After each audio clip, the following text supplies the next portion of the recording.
Hello, everyone. Good morning, good evening, based on wherever you're joining us from. My name is Natasha. I'm a part of the Red Pen. I head MBA admission services at the Red Pen, and I'm really excited to, speak to you today. While we're speaking about beyond borders and about building perspective on global MBA programs, keep adding your questions to the chat box, and I'll pick them up as we go along in this session.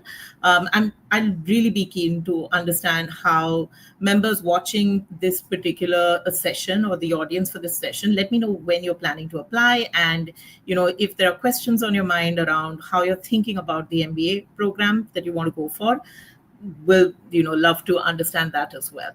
Okay, so let's talk about beyond borders and why I feel very strongly about this topic. Okay, I think before we talk about what it means to go beyond borders, I really have a very fundamental question that I'd want to ask you. When you think about your MBA program, and when you think about your application and where you want to spend that time and energy applying to a business school, I think the first question that I'm going to ask you is, what is the best MBA that you're thinking about right now? And isn't really the one that is highly ranked on popular lists, or is not the school that is on everyone's lips right now. Now, every year I counsel students who are thinking about whether they should apply for an MBA, whether they should think about another degree at this point of their life. And the common question that everyone has is, how do I know whether the school that I'm thinking about is really the right school for me? And there's a lot that goes into that decision. It's highly personal, but it's also, one of the most important decisions that applicants really feel the pressure of and the weight of at that point in their journey. And yes, there are a lot of American programs that, would be instant recall, that would consistently feature on some of the best ranked, lists. But you need to think about your MBA degree and how you're thinking about the success that you're going to gain post an MBA degree, more by how it's going to align with your sense of purpose. Does it really fit the plan that you want to build for yourself? And then, when you think about it with that lens, deciding which program you should take becomes part of a much bigger question in terms of what you want to do with your life. Yes, you can think about what you want to do with your life only in terms of the program that you want to apply to, but that is going to really limit the strength of the pitch that you're going to build for business school. So today, what we're going to talk about is really some of the thoughts that you would have, some of the myths that may be, on your mind. And let's now focus on how you really need to develop an understanding of, how a program best serves you, rather than only thinking of an MBA program in terms of its aspirational value. There are a lot of myths that you're going to come across when you start evaluating programs, or when you start talking to people. I think the first step is really when you start talking to people around you in terms of how you need to think about an MBA program. A lot of the schools that you would be aware of, or that will be suggested to you, will be programs in the US.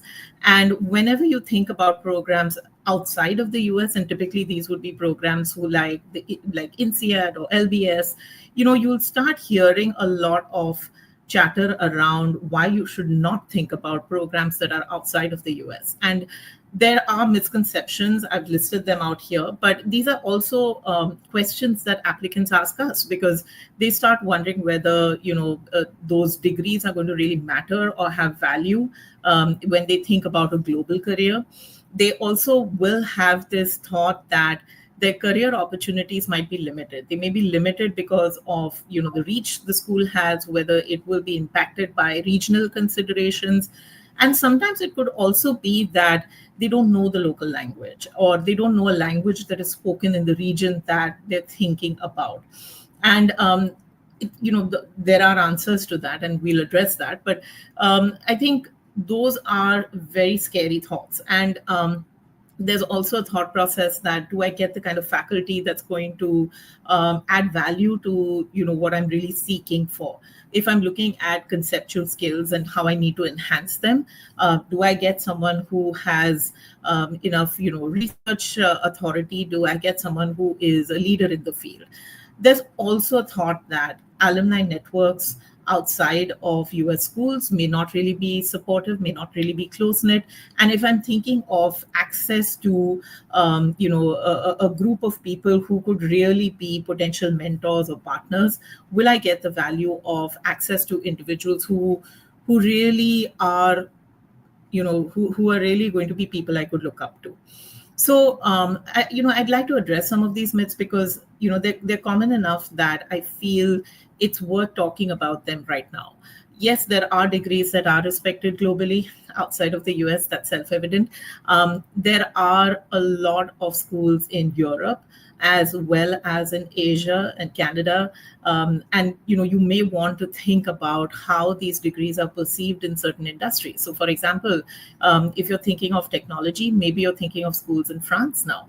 If you're thinking of a career in consulting or in financial services, maybe the UK is where you want to think about, positioning yourself for the next 3 to 5 years. Are you thinking of a career in technology? If you are, then you'd be surprised that, outside of France, you also have opportunities, in Asia. So, there are opportunities, but it is a more nuanced question because then you're thinking about intention and you're thinking about a larger picture before you then work backwards and think about the school that you want to be a part of. Are career opportunities limited? Definitely not. Are career opportunities limited by language? Now, this is a slightly layered question, and I think the answer is as layered. I think programs that are outside of the US will offer you global opportunities. It is definitely not limited by regional constraints, but knowing a language that is commonly spoken in the region that you are planning your career in is definitely an advantage. But do you need that knowledge at the start of the program? You don't. But all schools that are outside of the US will have opportunities for you to learn the language. I remember meeting someone, from South America when last year when I was in Paris and, we were visiting HEC. I met an alum who told me that he was from Argentina. And one of the things that he was really passionate about was, being a part of the luxury industry in France. And to that end, he was someone who had spent most of his breaks and any extra time he had taking French classes. And that really boosted his career opportunities in an area that he was passionate about. So while there are global opportunities, there are also opportunities for you to expand on your knowledge of a language and then look at very regional considerations as well. And I think that is a great opportunity in disguise. Alumni networks, are they supportive? Yes. A lot of programs outside of the US place a lot of emphasis on having a truly international alumni cohort. They are very supportive and connected. So, for example, INSEAD does talk about the fact that their regional alumni chapters are extremely active, and they are connected by an app where if you are in a particular location, you can actually search for alums who are in the neighborhood, who are close by, and then you can set up meetings with them. And that's a great way to bring the community together. There's also a lot of emphasis on mentorship from the perspective of career opportunities. So, and I think this is something that we saw across business schools in Spain, in France when we visited. It's something that UK schools talk about very strongly. So it is something that should not limit your research into the business schools that you are thinking about. As we move forward, I think I would want to talk about how you need to think of evaluating the value of an MBA for you. And this is something that I tell anyone that I typically counsel, when they're with the Red Pen, that when you're thinking of how you want to look at or evaluate an MBA program, you need to look at alignment with your goals, but you need to be very specific about how you're thinking of a program and its benefits to you in the next 3 to 5 years, as well as more long term. It's important for you to look at 4 elements when you evaluate how an MBA program or a specific MBA program is going to serve your needs. And you accordingly, if you look at the 4 categories that I've mentioned, it will help you be far more specific about the information that you gather about the school and then look at its fit with your goal statement.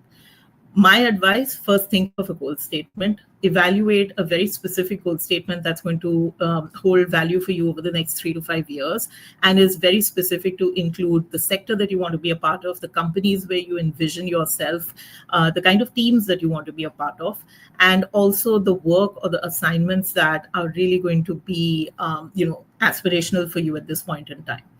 Now, when you have that kind of vision in mind, and then of course you also articulate a long-term vision, can be ambitious, but it needs to indicate, I think most importantly, it needs to indicate what will continue to be important to you over the next decade. And it's fine if that is slightly fuzzy at this point because you're just starting your research, but articulating that is going to help you land on elements that you do need to acquire from the business school that you choose to attend. Now, the first thing that you want to look at is academic inputs. A business program that you choose to attend, you will definitely look at its curriculum. You look at core courses, you'll look at electives, you'll start understanding which of those are going to really round out your perspective, which so far or thus far has been shaped more by your experiences rather than any kind of strategic or structured input. You then want to think about the faculty that you're going to interact with, the kind of research they're doing, the kind of opportunities you're going to have to benefit from their expertise and the research in the fields that they are involved in. And this, while it is common sense and it is typically at the top of everyone's list, understanding how that aligns with your goals is perhaps the connector that typically is missing in some of the initial drafts or some of the initial research you might do. You also want to understand experiential learning. You want to think about, whether there is an action learning focus, what are the kind of projects you're going to be exposed to, the kind of organizations you'd work with. And you'd also want to understand whether that is going to, how global is that experience really going to be? And how is it going to round out your understanding of business problems in a very different geography or a very different context? Because again, if you're investing in a global MBA, you want to think about how it's going to impact or how it's going to add value to the goal that you have in the next 3 to 5 years, which is very, very specific, right? You want to think about how you're going to immediately look at, building strategic or analytical structures to be able to tackle or work on projects in the future. So understanding this has more impact on your short-term goals, I would say. You then want to think about the industry connect you want. So beyond, of course, the academic experience, the industry connect that you form is extremely, is one of the key factors of why a school would matter to you. When you're thinking of industry connect, you do want to think about the kind of resources that the school offers in terms of maybe centers of excellence or specializations that are really going to be specific to the industry that you're thinking about in the future. You want to look at things like industry treks. So whether it is semesters, or that will be involved, where you'll be involved in projects or internships, or whether that's going to be treks or industry visits that are organized. These are resources that are building real world perspective and are critical if you want to look at how the school is going to benefit you. And again, this assumes more importance if you are thinking of a school outside of the US, if you're thinking of an international program in other geographies. You do want to understand how those industry treks are going to give you either a global perspective, or B, a regional perspective into issues or enduring business opportunities or problems that could be very useful for the immediate future you're planning for yourself.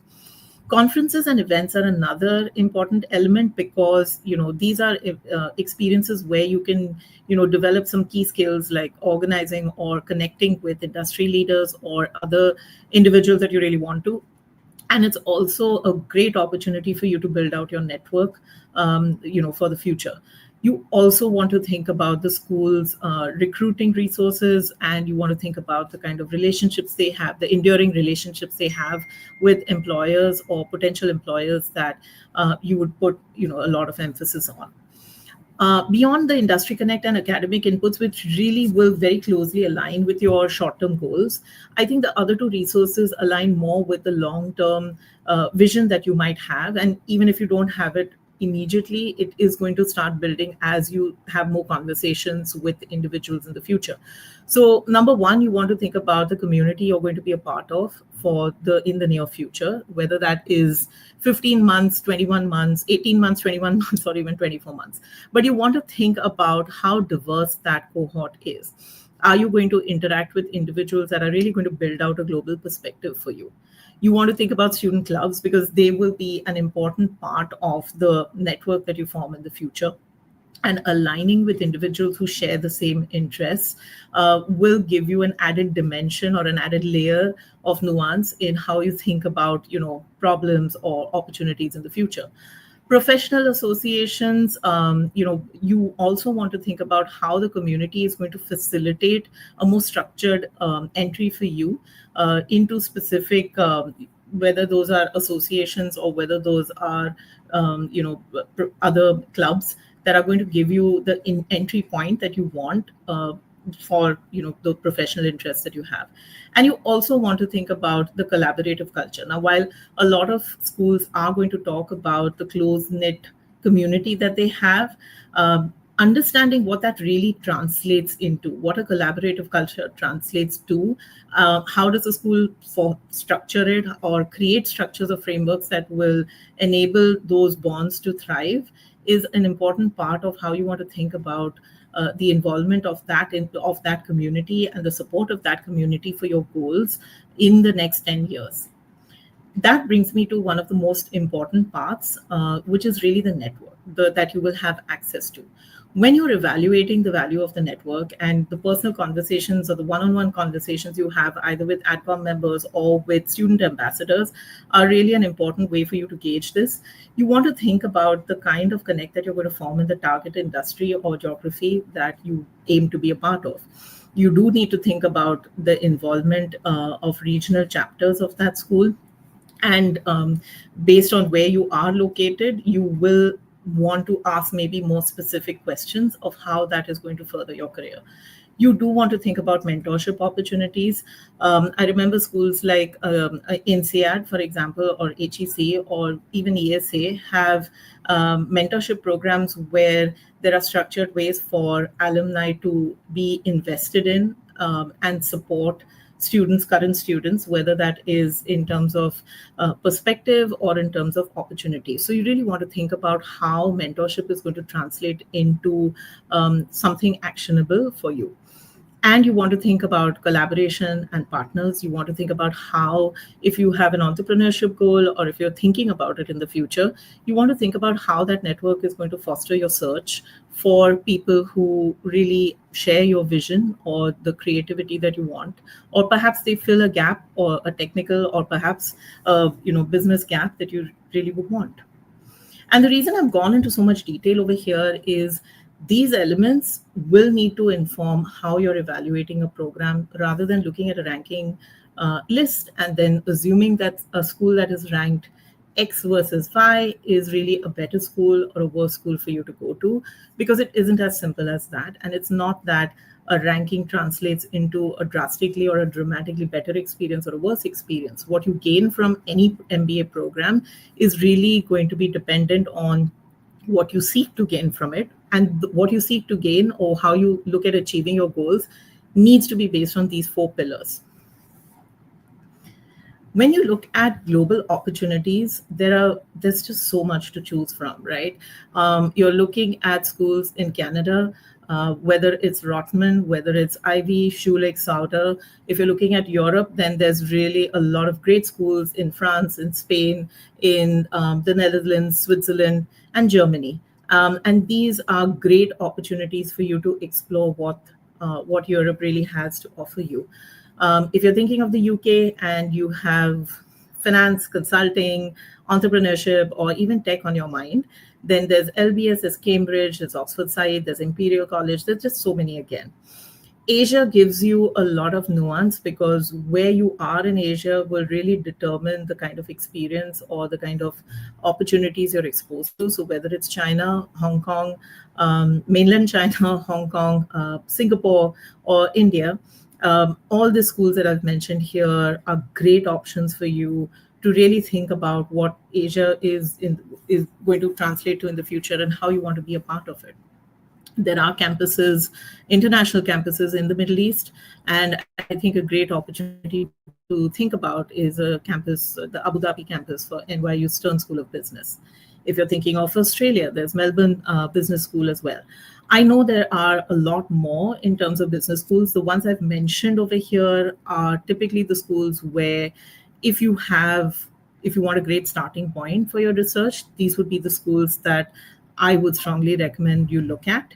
And all of them accept the GMAT. Maybe the GMAT and GRE, while both might be accepted globally, but I would say that you should inquire whether the GMAT is really what you want to give these schools, but they all accept standardized tests. And these, again, are great opportunities outside of the US. There are other schools in India as well as in Asia and the UK. There's a tremendous number of schools, and Australia.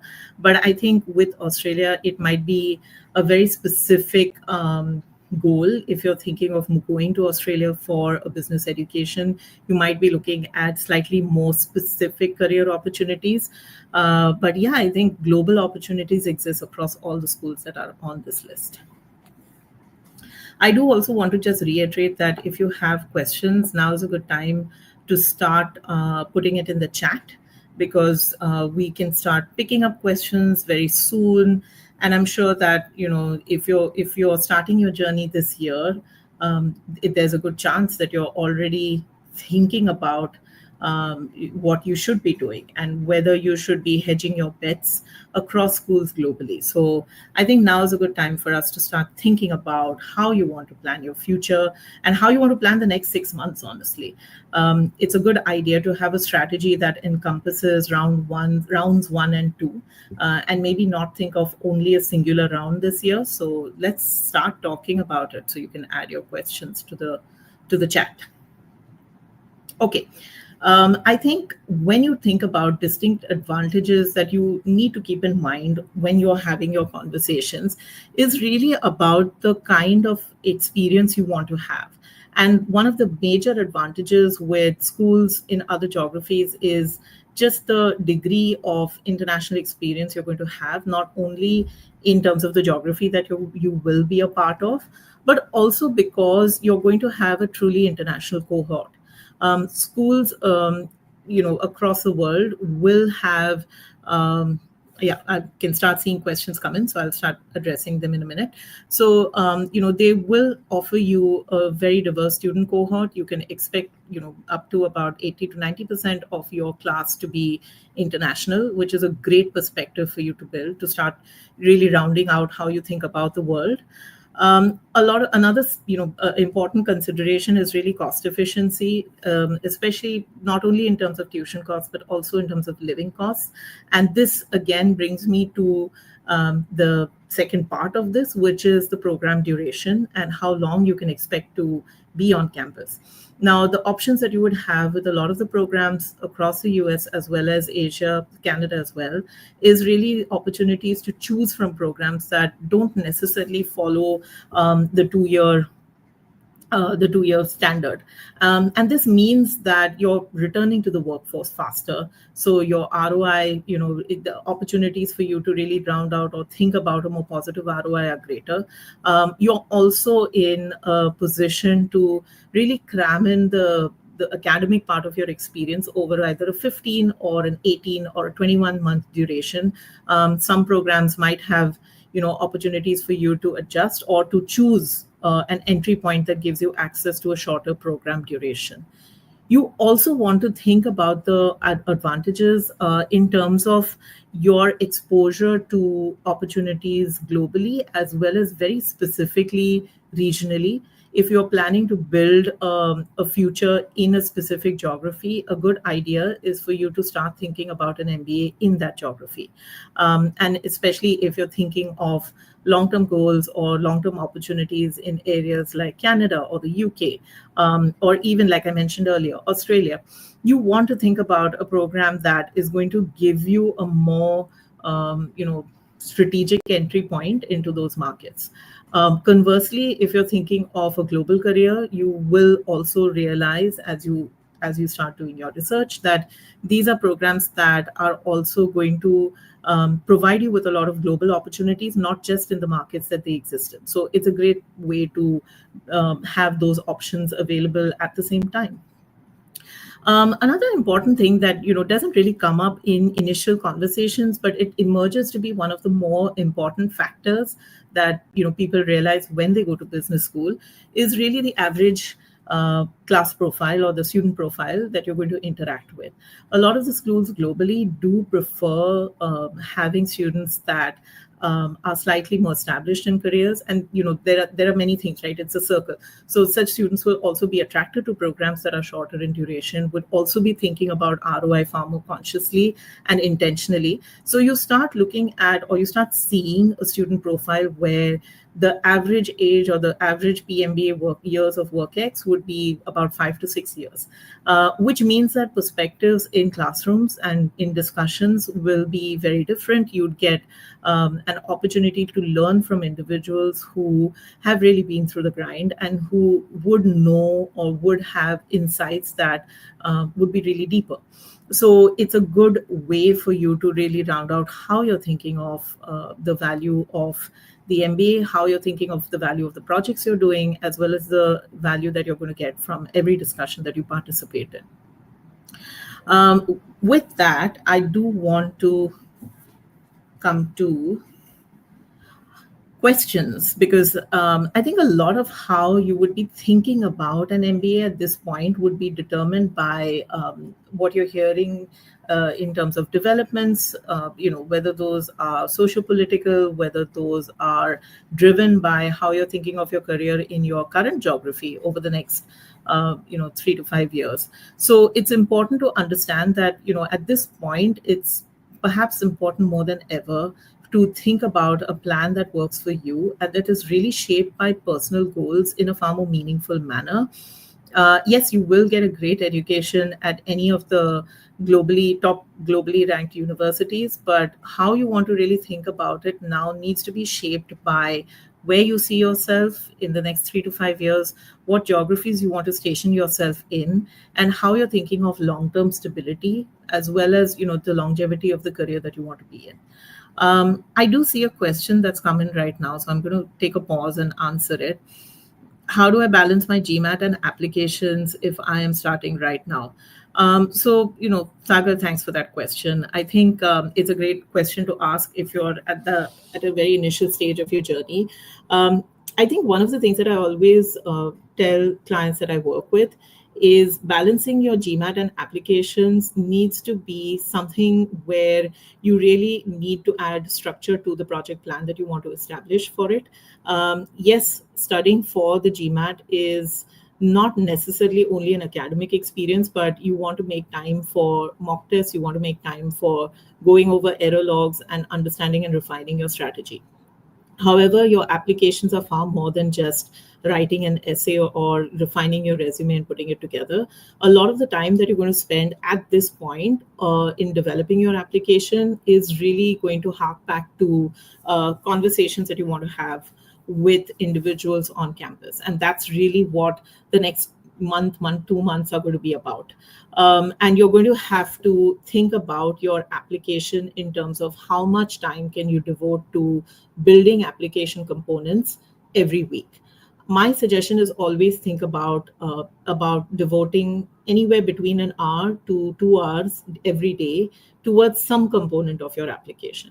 If you think about your college or your MBA applications from 4 components, from the perspective of 4 components, you have your resume, you have your letters of recommendation, you have subjective questions on your application form, and you have your essays. So at this point in time, I would say that you could think about dividing your time between your resume as well as building out LOR pointers, and starting to reach out to and build connections with student ambassadors and contacts that you have on campus.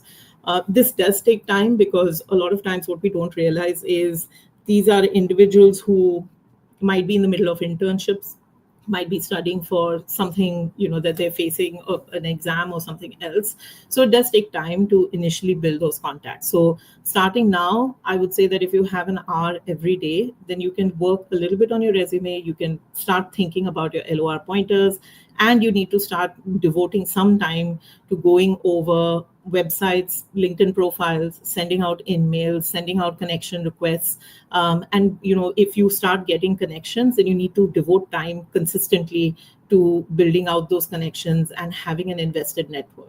At a later point in time, maybe in the months of like the second half of July, you're going to start writing your essays, and that does take time. It is an iterative process. So having that daily schedule would mean that you don't feel overwhelmed by one component over the other. And it also means that you can balance between the time that you want to devote to test taking or test preparation and, working on individual components. With test prep, you may also have to budget for not just, a single attempt for a test, but you also want to budget for about, I would say, always a buffer of like an additional test attempt.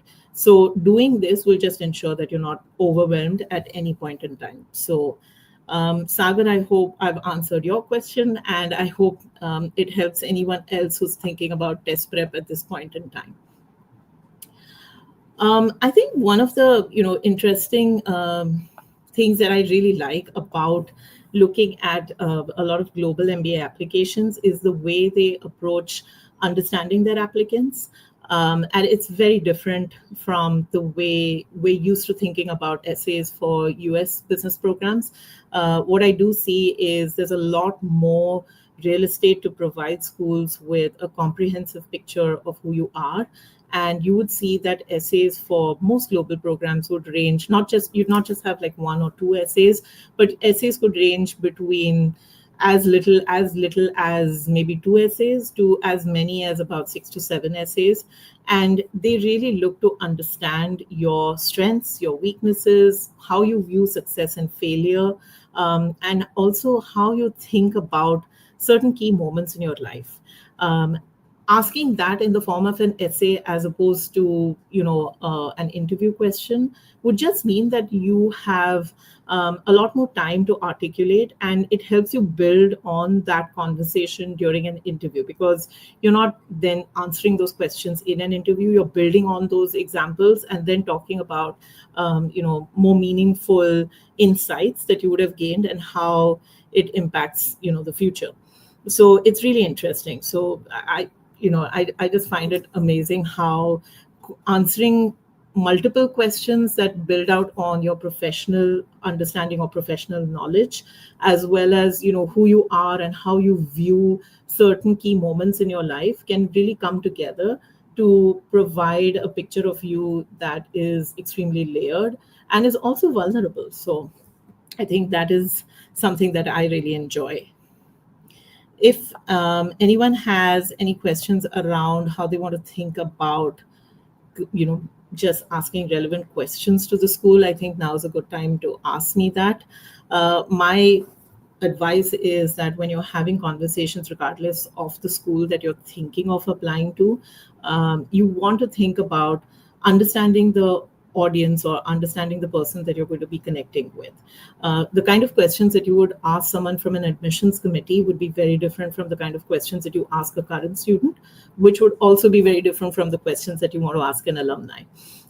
Primarily, if you're talking to someone who is on campus right now, a student, you want to understand their experience. So you want to understand elements that would help you round out information around what it means to be a part of the community, the kind of supportive culture that the school has, and you want to understand how you're going to be living. What is your day going to look like when you are a student on campus? And understanding that would help you ask more meaningful questions around experiences that matter or that were truly transformational for the person that you're speaking with. If you're talking to someone from AdCom, you want to focus on the first few elements that I spoke about, which are in terms of resources, networks, and the way the school will help you round out your understanding of a particular sector, or even your interactions with individuals in a particular sector. Understanding the resources and the connections from someone who is intentionally planning for the future or putting cohorts together will again build out your understanding of what it means to be on campus, but with a very different view. And if you're talking to alumni, what you want to understand are connections that you would continue to nurture after after you join the professional world post your program. So you want to again talk to them about the enduring connections, how they are sustained, and what is the value of really being a part of the network, the alumni network of that particular school. Understanding elements across these three categories of individuals, students, alumni, and AdCom/faculty, will just mean that you're able to think about strengthening your pitch more holistically. I see another question. Planning to apply to CBS Denmark, hoping to get maximum scholarships. What are a few things I can consider for increasing my chance to get in and the scholarships? So, Kirti, that's a great question. All the best with your application. But I think if you're thinking of strengthening your chances of landing a scholarship, you really need to be very careful in the kind of scholarships you're thinking of applying to if you are intentionally required to submit essays. And if you want, I feel what you should do at this point is indulge in a little bit of reflection that would bring out the following elements, which would strengthen your pitch for scholarships. Number one, you need to think about advocacy. How are you an advocate for others at this point? So apart from your lived experiences where you have, of course, intentionally charted a course for yourself, you need to think about the contributions that you've made to other communities or individuals. So whether those are women in business, whether those are underserved minorities, think about times when you've actually advocated for others. And I would say not just in the professional world, but also, from times from maybe high school or undergraduate years. But think about times where you have supported a cause, you have advocated for others, and where has that landed you? What is the impact that you can quantify from everything that you have done thus far? Understanding and articulating that at an early stage. And for a lot of us, sometimes we don't really draw those connections, and it takes a little time to really bring out how we've created impact across different communities or groups or people. So I would say start thinking about it now. You'd be surprised. Maybe you have done a lot, but articulating it will also help you understand how you want to quantify impact. That is important at this stage. So I hope I've helped you. Great. Thanks a lot, Kirti. It's a pleasure to help. And I think always, whenever applying for or being intentional about scholarships, you need to understand that a scholarship is something that is not just your need, but also because you want to show the school, or that apart from your lived experiences, you are someone who thinks about investing in others. Whether those, whether that investment is, like I mentioned, to give the advocacy, or you want to think about it in terms of creativity, or whether you want to think about it in terms of innovation, or what you have done or thought differently at different points in time, which has impacted others. Kirti, yes, even though those happened a long time ago, that's a starting point, honestly. I would say that think about it from long time ago, because what you need to build is a story that demonstrates consistency. And an example would be, suppose I was a part of a school project where I helped maybe local artisans, sell their craft online. But since school, I have not done anything in that area. It would be difficult for you to then demonstrate that you are someone who the school should invest in, because you are going to continue to do that in the future. Merely asserting to a school that I will do this, or I will use my MBA and my skills for good, is not necessarily the strongest argument. But what you can do is, if you're able to demonstrate consistency in how you think about the impact of your actions on the world, and you have intentionally done something about it, that is the pattern of behavior that they're really looking for you to articulate. So anywhere where you need to talk about your involvement in any cause or in any activity, you need to think about prioritizing consistency rather than the impact of a particular activity. There are people who will come to me and ask me whether, will helping the underprivileged be considered more valuable than helping someone cross the road? And it's really not that simple. It's not the how valuable one perceived activity is to be, but it's about how consistently you continue to involve yourself. So that's the enduring message. And that's what you need to demonstrate to schools. So I hope I've answered your question, Kirti, to a greater degree.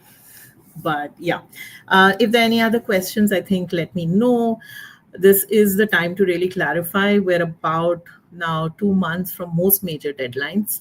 And at this point in time, my advice would be start thinking about planning your time. Great. So start thinking about planning your time.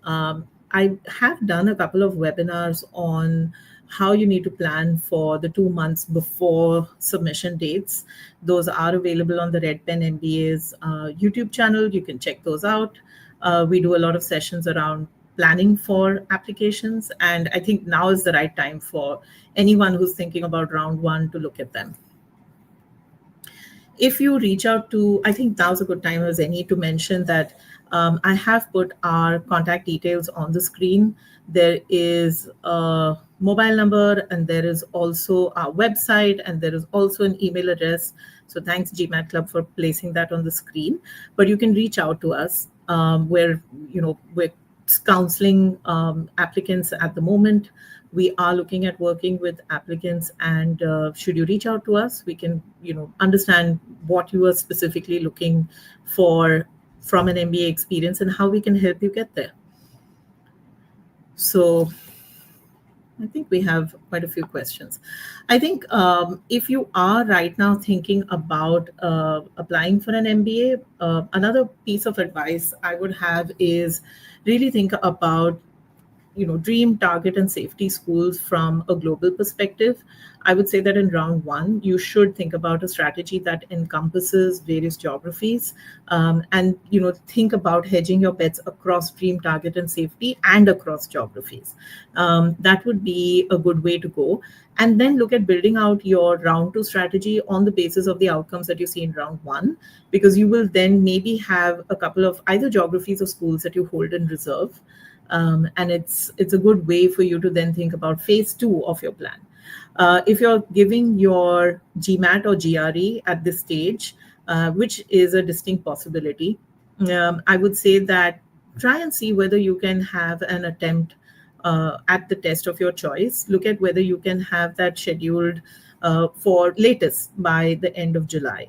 If you're moving your test attempt to August, it might interfere with the kind of consistent planning that I mentioned that you should be doing. So yeah, I would say that just start rounding out test prep and start thinking about when that final date is going to be. There are those among us who find that having a test date in mind and then working backwards from there sometimes helps to plan better. If you are one of those, then start thinking about a test date in the end of July and work from there. So I don't see any questions on the screen right now. So I think, if you do think of questions after you watch this webinar, then you can reach out to us, like I mentioned. And I think we can then look at something which is a conversation that's more personalized to your particular needs and how you're thinking of this application year, whether round one or round two, or in terms of the geographies that you are thinking of applying to. So with that, I think, yes, it's been a pleasure speaking to the GMAT Club audience, as always. And yes, I look forward to speaking to anyone who chooses to reach out to us directly. Thank you very much.